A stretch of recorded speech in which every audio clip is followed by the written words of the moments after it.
now that we've performed various types of installations, we want to show you how to set up an automated installation or Kickstart base configuration, which will automate or allow you to perform a hands-free or semi or majority hands-free installation.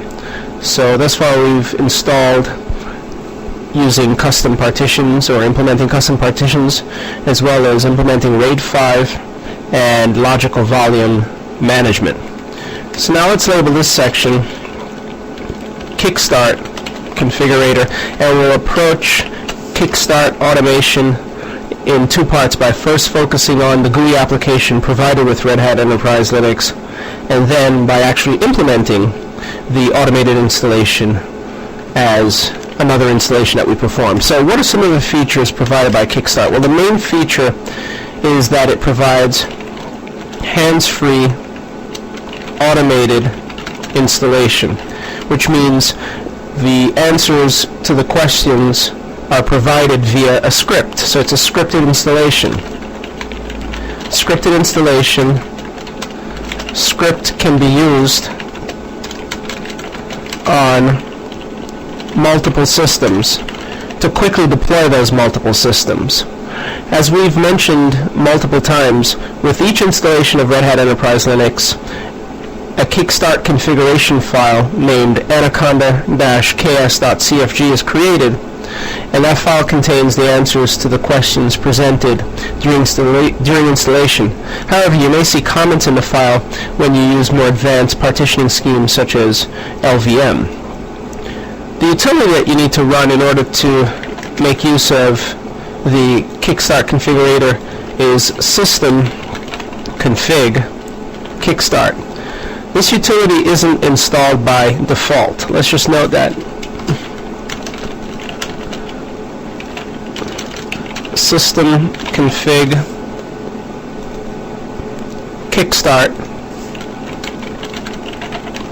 is not installed by default, which means you'll need to use add-remove programs in order to, or add-remove software in order to install it, or install using RPM, the RPM directly, and it will mention the Python dependency that you can fulfill. So there are two RPMs that need to be installed: a PyKickstart RPM first, which Kickstart depends upon, and then the main Kickstart RPM, which is system-config-kickstart, the version.rpm. We've gone ahead and installed it, and we can confirm it by executing RPM query all grep case insensitive for system-config-kickstart. So this is the version that's installed currently. And to execute it from the shell, simply execute system-config, and if you use tab completion, you'll see the various system-config utilities that are available. However, we're interested in Kickstart. This will pop up the GUI, which provides a blank template for us to manipulate the configuration or the script that will be created. So here is the Kickstart configurator. Unless you open a file directly, it provides us with a blank template, a sheet that we can use to control or influence every section of installation. There's a basic configuration section. Here you specify the default language used during installation, the keyboard type, time zone, whether or not your clock uses UTC, and if you've recalled from our multiple installations, these are the questions that are asked during installation, so we have the ability here to influence the answers. A password for the root user that will be assigned to the user root once the system's up and running. Whether or not to encrypt root password, this should be default, and it is selected by default. The target architecture, these are the architectures supported by Red Hat Enterprise Linux. Whether or not the system should be rebooted after installation, whether or not the installation should take place in text mode, or if it should be performed in interactive mode, which means that although we will provide the configuration with a script, it will still prompt us for answers and to confirm the answers. Beneath the installation method, or within the installation method option, you'll see whether or not the installer should perform a new installation versus upgrading, and the different installation sources, including local as well as network-based media. Bootloader options. whether or not grub should be installed, whether or not a password should be assigned, and where grub should be installed, whether in the MBR or on the first sector of the boot partition, and any additional parameters that should be passed to the kernel to support your system. Again, these are all options that we see during installation. The ever-important partition information. To effect a fully automated Kickstart installation, you must define partitions. Ideally, you should define simple partitions. However, as you can see, RAID is supported, but you need to have RAID devices before you can create, or RAID software partitions before you can create a RAID device. So in the partition area, you can create, currently with Kickstart, basic partitions as well as RAID-based partitions. Network configuration. Which device to automatically assign? ETH0. Should it be DHCP or static, or use the BootP protocol? If static, then you'll need to complete IPNet mask, gateway, and primary name server. Authentication, whether or not your system authenticates against NIS, LDAP, Kerberos 5, Hesiod, Samba, or just use the name switch cache daemon. So these are options for authentication, but the default uses shadow passwords and encrypts the contents of the shadow password file using MD5. Firewall configuration. The default is to enable it, permitting SSH access to the box. You may optionally indicate additional ports. Whether or not SE Linux is active, disabled, or provides warnings. Display configuration. What resolution to set the display at, what color depth, whether or not the video card is automatically probed, and these are the different drivers supported. If you don't select probe, you see a list of drivers supported.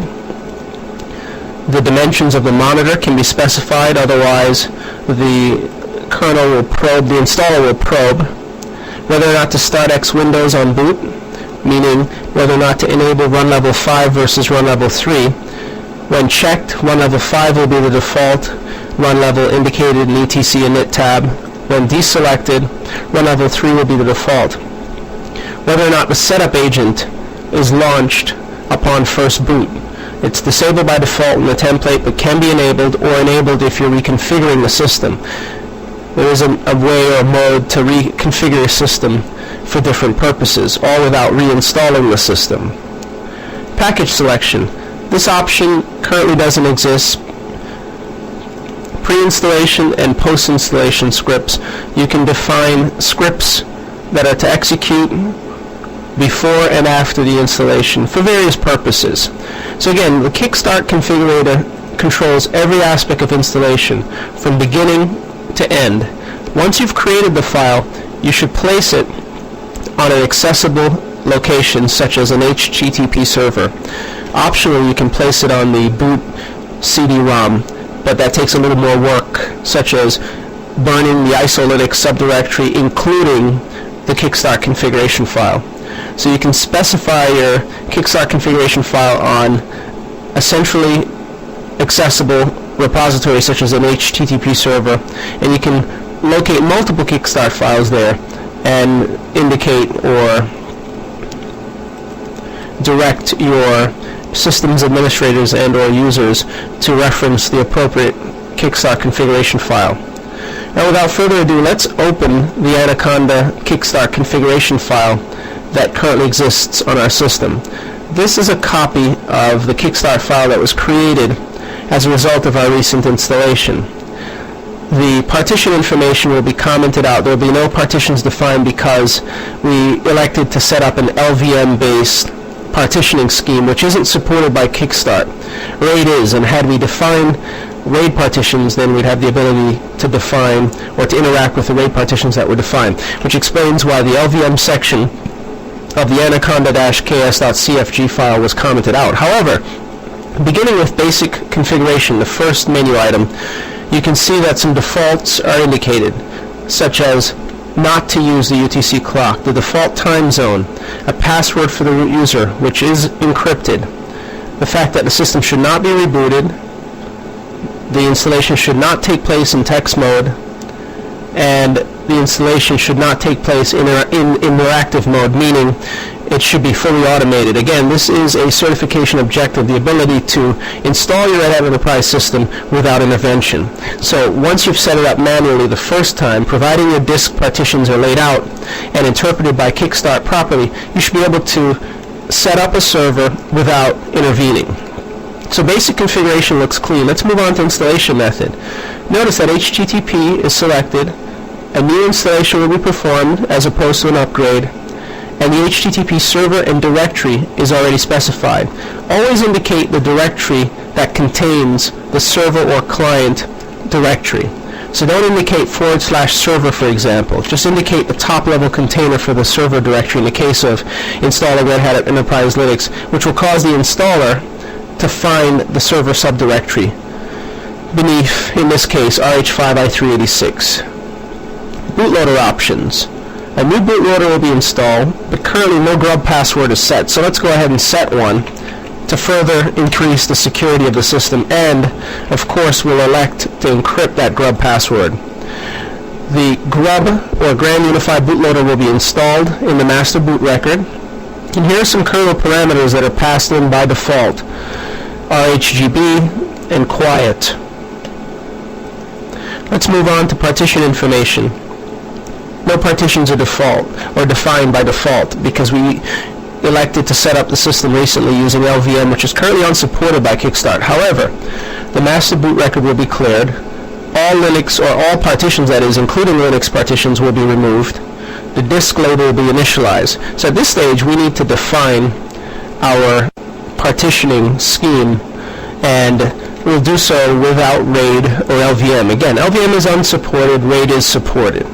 If we wanted to add RAID, we'd simply define software RAID partitions and then create a RAID device beginning with MD0 and then assign a mount point to that RAID device. But to keep our installation simple, let's click on Add and define the layout of the partition. It's always a good idea to begin with the boot partition as it houses the Linux kernel. So our boot partition, which will be of size 100 megabytes, will be defined on a specific hard drive. This is a neat feature of Kickstart. If you know that your system or systems that will make use of this Kickstart file has multiple hard drives, specify the hard drive that the partition should exist on. Otherwise, the installer will default to the first hard drive. So we want this partition to be created on SDA, or the first hard drive, the first SCSI hard drive that is on the system. We want the partition to be formatted, and we'll click OK. So now we've got a partition on SDA for boot. Let's also create a root partition. So that's simply /, or you may use the drop box and pick /, and we'll set its size to be 10 gigabytes. This will leave us more than enough space for doing other things later on, such as creating additional partitions. It too will be on drive SDA. So now we've got two partitions, boot, root. Perhaps we should also create a var partition. So we'll add from the Dropbox var, and we'll make var 10 gigabytes as well. And we'll create it on drive SDA. So we've now got boot, root, and var. Now we should create a swap partition. Let's do so on the second hard drive. We'll add,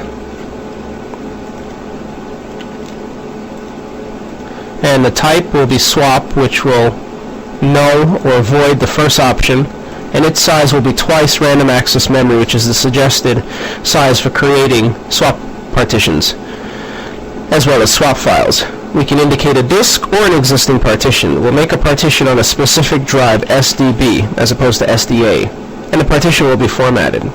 So now in SDB, we would have created a partition, and here it's set to, let's modify that, it should not be RAID, this should be swap. We inadvertently selected RAID, so that's swap as opposed to RAID, but we could create a RAID device with Kickstart.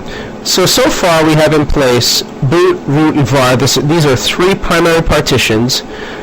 If we create additional partitions on the first hard drive, an extended partition will be created to house n number of logical partitions. Otherwise, these three partitions will be the only partitions on the first hard drive. But these are enough partitions to move forward with our Kickstart installation. So with that said, let's move forward. We'll save Click on Save File. This will save, and we'll save it as, instead of anaconda-ks.cfg, simply ks.cfg, and then move on to network configuration. ETH0 is already indicated for us because the installation was set up to assign DHCP to ETH0, so the settings were preserved. If you edit the network device, you'll see the ability to switch from DHCP to static or static IP or BootP. If DHCP suffices, let it be and move on. Authentication will use shadow passwords and MD5. None of the other name services will be used for this particular installation, but they are supported. Firewall configuration, it will be enabled and SSH will be permitted. The trusted device is the lone network interface on the server, ETH0. SE Linux will be active. Display configuration, color depth 8 bits or 256 colors, 640 by 480. However, once the graphics card is properly and monitor are properly probed, the resolution will switch or shift to 800 by 600. The setup agent will be disabled on the first boot up, but we can enable it if we like by simply dropping the box and changing it to enabled. The X Windows system will be configured. The video card will be auto-probed. Ditto for the monitor. Package selection isn't indicated. However, the Kickstart file has a list of packages that we selected during the manual installation of the system, so those packages will be reinstalled. Now, with that said, we have a fully functional Kickstart file. Let's save the file. We need to publish this file to the HTTP server as it is accessible, and then we'll be able to make use of it. So let's just note steps. Open previously created anaconda-ks.cfg file and modify. Define partitions appropriately or accordingly. Confirm settings. And last but not least, publish the anaconda-ks.cfg file to HTTP server. Now we're going to upload it to the server as simply ks.cfg, which we resaved it as, so we'll just indicate this as ks.cfg.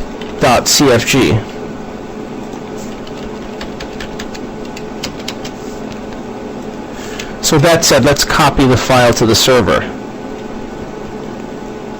And we'll save it. That's fine. We'll overwrite whatever changes were made. We'll clear screen and then SFTP to, as the user root, the server which functions as the repository, the .100 box. Prompts us for authentication. We'll navigate to the web root, which is beneath serve, www.linuxcbt.com. We'll then input ks.cfg, and it's been uploaded. With that said, we should confirm that the settings are there, the file and the appropriate settings are in the file before we begin the installation process by logging into the remote system, obtaining a full shell,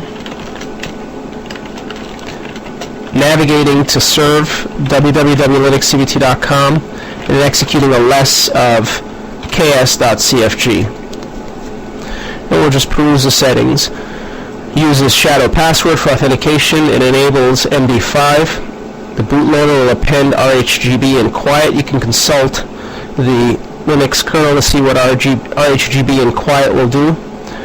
Location, MBR, that's where grub will be placed. MD5 password to manipulate grub is represented by the following string. The drive order includes A, then B, then C. The master boot record will be cleared. All partitions will be cleared, and the device or the disks will be initialized.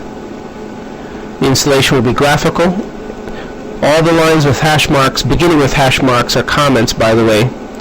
The firewall will be enabled, permitting SSH access. The first boot registration screen will be disabled. The key, or the insertion of the key, will be disabled or skipped. The US keyboard and languages are set. Logging level is set to info. The URL to obtain the binary files for this release of Red Hat is indicated, followed by its path leading to the top-level container of the server directory. The boot protocol is DHCP. The device is ETH0. Whenever the system boots, the interface will be brought up. Root's password is encrypted as follows, using MD5 as the encryption algorithm. So instead of representing the password in clear ASCII text, it's represented using MD5 MD5 encryption, that is. SE Linux is set to enforcing, the time zone is set. The OS will be installed as opposed to upgraded. Xconfig, the utility used to configure the X environment, will be run, setting a default depth and resolution. X will be started on boot, which means the system, providing the X configuration works flawlessly during this Kickstart run, will cause the init tab file in etc to be set to 5, to run level 5. And just to point out where that file is, in our local system, if we do a less of etc init tab, there's an entry for init default. The second column after ID indicates the run level that is the default for the system. So ID followed by 5, indicating that the run level default for this system is 5. If X is unsuccessfully configured, run level 3 becomes a default. And then we move on to the main area, which includes disk partitioning information. /boot root var and swap will be created with attributes per mount point and partition. Bytes per inode, the file system type, on which disk they should be created, and their sizes. So all of that's spelled out in the Kickstart configuration file. Then below that we've got a list of package groups. %packages followed by names of groups prefixed with the @ symbol indicate the categories of those package groups. Office, editors, core, so on and so forth. And here's some extras, including system-config-kickstart. If you recall, during the installation, we navigated to the advanced tools, or to the administration tools, that is, and selected system-config-kickstart, which rendered the way you see it here in the anaconda-ks.cfg file. Now again, with Kickstart configuration, you can define pre- and post-scripts in the event that you need to communicate information or messages related to installation before and after, such as installation has begun in a pre-script, installation has successfully or unsuccessfully completed in a postscript. So this file's there, and we'll be able to access it. Now, let's just note that when we reboot the system, so the 5th step, install server, using the following at the main menu. Linux space to tell the installer that would like to pass options in, ks equals, and the full path to the Kickstart configuration file, which is http 192.168.75.100/ks.cfg. We haven't placed the file beneath RH5i386, so we've placed it right off the root of right off the web root, that is. So we need to specify this. Now we should also note the following can be used to boot a Kickstart installation. 1. boot.iso CD-ROM. So from the images subdirectory, if you create, and that's the images subdirectory of your installation source. So let's take a look here just to show you our 5386. And in images, if you create a CD-ROM based on the boot.iso file, which is only 7.2, 7.3 megabytes, you can boot with this CD-ROM or the CD-ROM created from this boot.iso. And then at the main menu, indicate Linux space ks equals and the path to your Kickstart configuration file. You may also boot with the first CD-ROM of the RH5 installation set, which should be about 5 CDs. You may also boot with the DVD-ROM of the RH5 installation set, and you may also boot with a USB pen. And the USB pen or a USB stick can be created using the diskboot.image file, which is beneath the images subdirectory. So this you create using diskboot.image, and you'll use the dd command using referencing the diskboot.image file as the input file, and the USB device location as the output file, which will cause the USB pen to be written in such a way that if your BIOS supports booting from a USB pen or USB stick, then it'll boot from it. So these are some of the ways you can start a Kickstart installation. You have multiple choices available to you. Now with that said, we need to reboot the server that we recently installed. This is the Dell server, not the VMware instance. We'll use the boot ISO CD and then reference the Kickstart file and then watch the installation take place without our intervention. Once it's completed, then we know we would have covered, or we can then claim we know how to implement a Kickstart-based installation, which again is a certification objective. It's really straightforward. So long as you take care of the main areas plus the partitioning information, you should have very little trouble whatsoever. And even if you're prompted during installation or automated installation, you should be prompted for very little information. So with that said, let's move on to the installation in an automated fashion.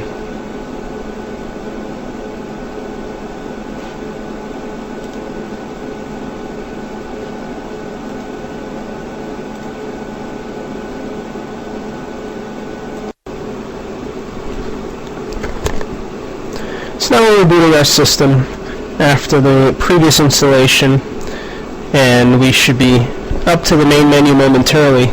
Again, we're using the boot ISO created CD-ROM, which is about 7.3 megabytes. So it has very little, and it relies solely on the network. And we've already published that ks.cfg file, the Kickstart file, to our HTTP Apache server, so that it's centrally accessible.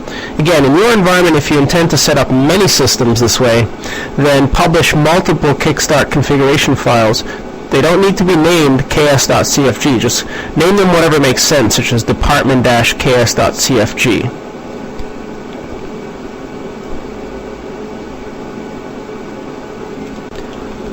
And now we're at the main menu, so we'll go ahead and indicate as mentioned Linux, and that's going to be Linux space ks equals, and the full URI, HTTP, the IP address of the server, followed by the path to the file ks.cfg. Again, you don't need to name the file ks.cfg. The installer will take any name you supply, and if you're installing multiple systems, such as classes of systems, perhaps grouped by department or purpose or intent, then simply name those files or organize those files into distinct directories and distribute those files to the appropriate administrators setting up the servers. So let's go ahead. Linux ks equals, and if you wanted to turn this into a text-based installation at this point, you certainly could. Append as many options as you need. The ks option is the key option. Now again, the Kickstart file can be placed on local media, such as on a CD-ROM. But for our intents and purposes, the ideal place to store the file is on a network location, such as an HTTP server. Makes it easy for us to update. We don't have to burn CD-ROM, so on and so forth. So let's continue.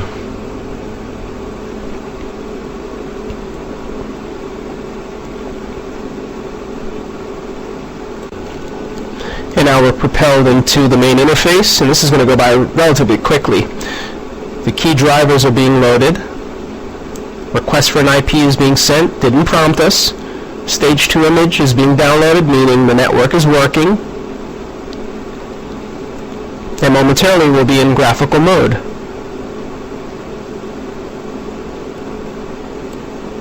Probe is taking place.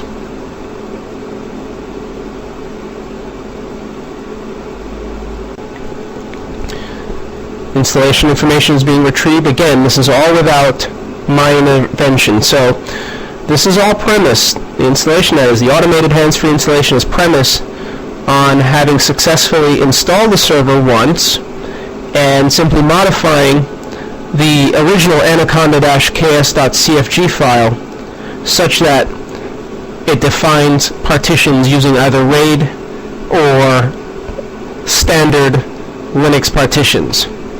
In other words, non-LVM based partitions. Perhaps in a later release, LVM with Kickstart will work, but in this case it doesn't. So be prepared to perform Kickstart with RAID or optionally non-RAID partitions or non-RAID, non-LVM partitions, meaning standard Linux partitions.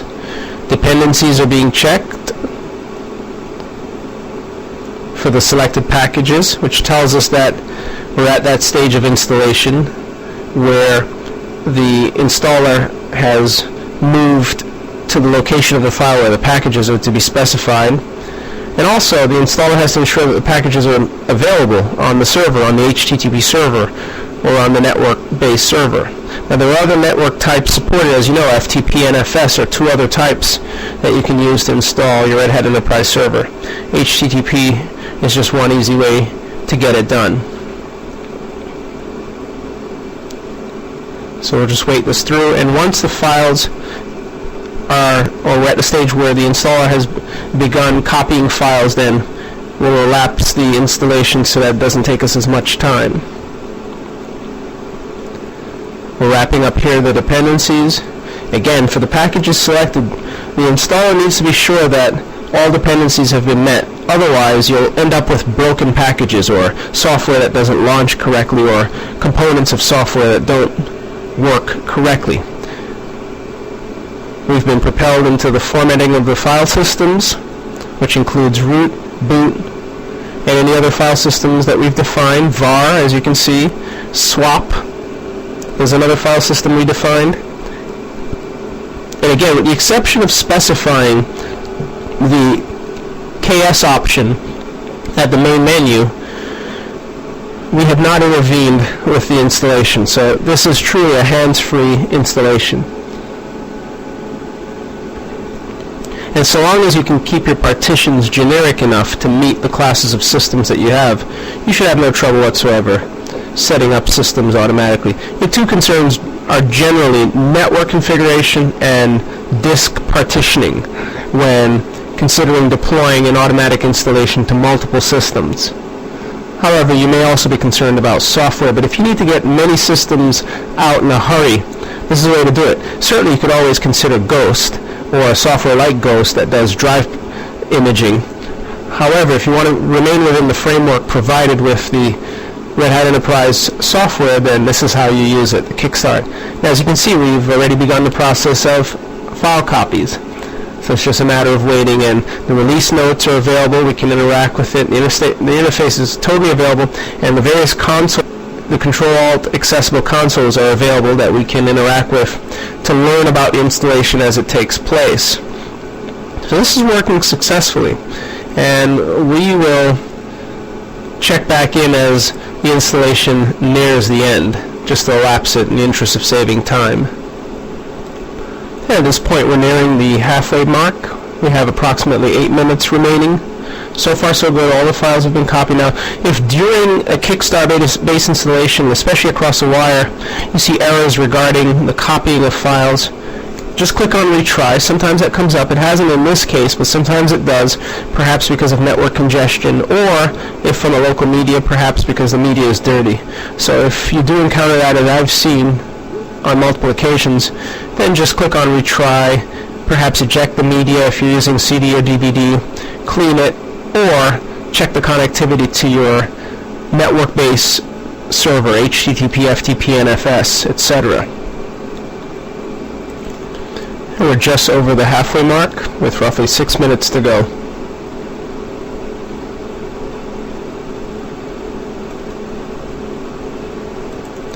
And here's an example of the inability to copy an RPM, cool key version RPM.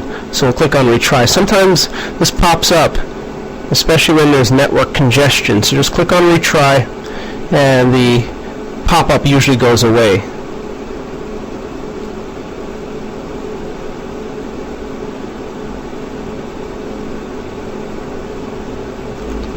And we're getting down to the wire here.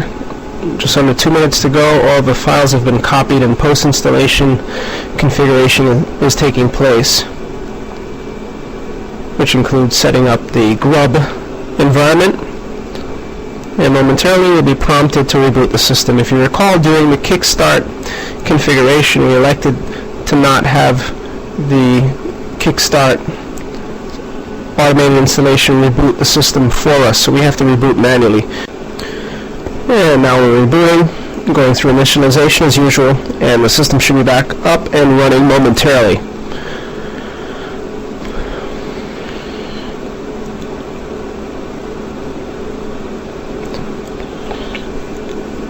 So again, to recap, we've just performed a hands-free Kickstart installation. The only intervention necessary was in the beginning where we specified the location of the Kickstart configuration file. And everything else was handled by default by the installer.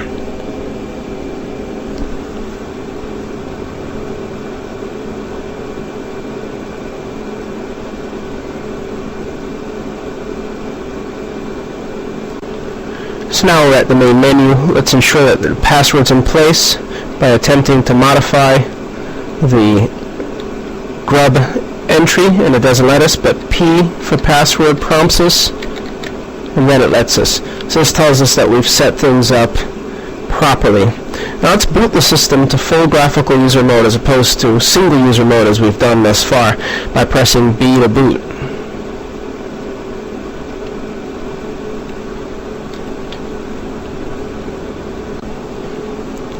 Here the system's coming up, and we'll be in graphical mode momentarily.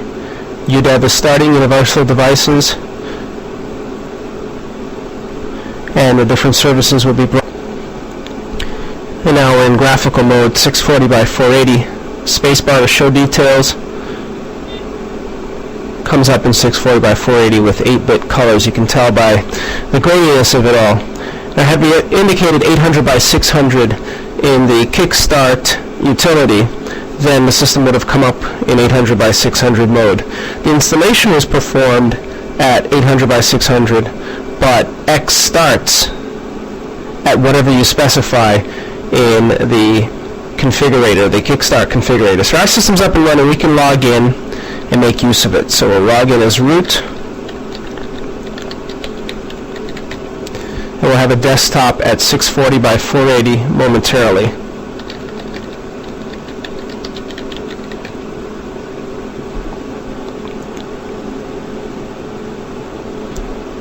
And there we have it.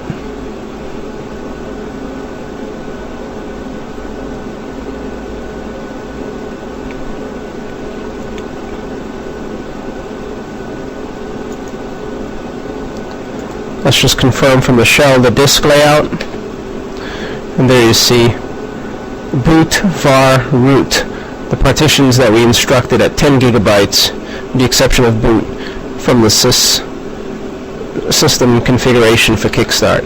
So this is good. This is means we're up and running, and we can move on to other items.